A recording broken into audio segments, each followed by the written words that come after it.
Hindi. Wala kaming hairnet. Baka mag-idea tayo.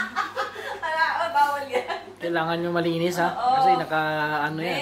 Ano ka ba? Bakit ganyan? Saglit lang. Sino naglagay dyan? Saan na sinabi mo sa akin? Yan. Kaya, iniiwan kong ganyan. Parang sobra naman tumitis. Hindi okay lang. Doon ka na. Okay, fine. Diba?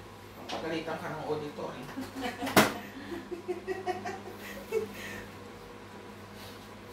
Kailangan super clean yan ha. Super clean.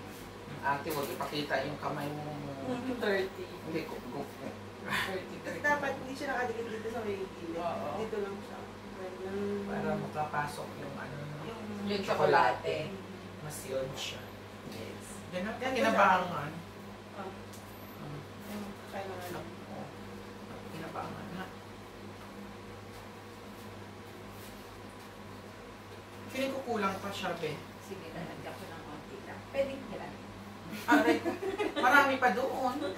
Kung kailangan mo sabihin mo lang. Huwag mo akong Away saktan tayo. ha. Ay, sorry, hindi kita sinaktan. Parang pinaamo ko sa part na yun. May nabibidyo, hindi na, walang nakakita ha. Kung paano. Wala namang sounds yan, Michael, no? Meron. Patalikod ako kung ano, kung tumitira, be. Sa ilalim. Ba? Pailalim ako kung, My kung God. ano tumira. Oh my God. Kaya sabihan mo yung doktor mo. Nakabideyo, kalamim. Baka mag-viral yan, Diyos ko.